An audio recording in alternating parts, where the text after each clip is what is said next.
I just got back from Jantar Mantar. I had to use my press card at least on 5 occasions. There are layers of barricades before you reach the epicenter of this protest, the core site of this, the venue of these protests, where Cockroach Janata Party leaders and students of various organizations have assembled and are chanting slogans demanding the resignation of the Union Education Minister, or what they say as extremely bad handling, extremely poor handling of entrance exams and marking systems and so on, despite repeated recommendations from expert panels to implement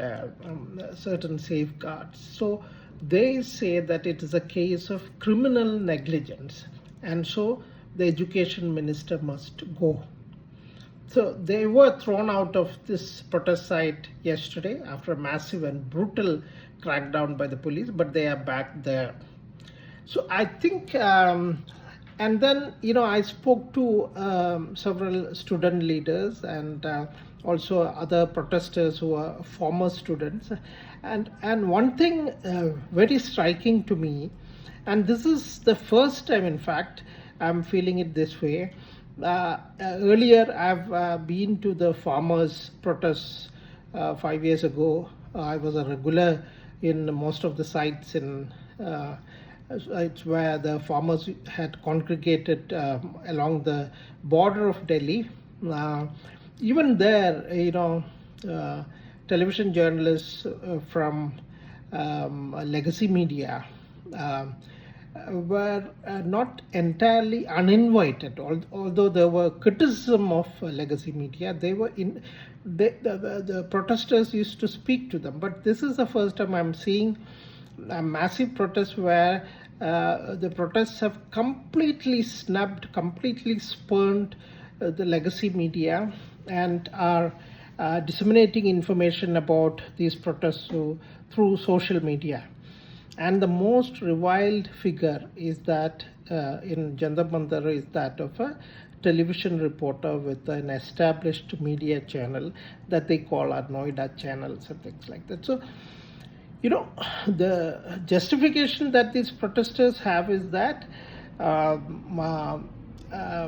this group of journalists are not doing the duty of a journalist.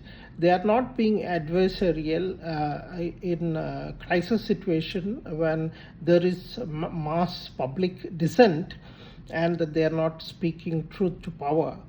And instead, they are being Godi media, the lapdog media, that accusation that they've always faced.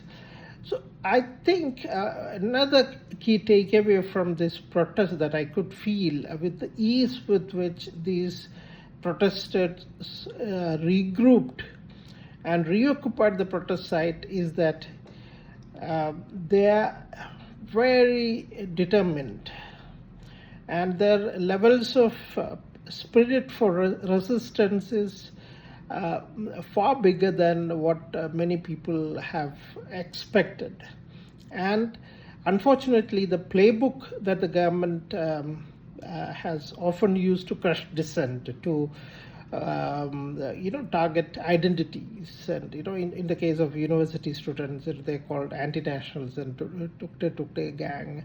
In the case of certain other religious groups, there is always insinuation that is used to target them and discredit them. I think it's not working this time, and these protests are looking vastly different from protests we have seen in and around Delhi, including vastly different from the farmers' protests, although they were also successful protests. But in this time around, this playbook that the government had zealously employed for far too long is not working.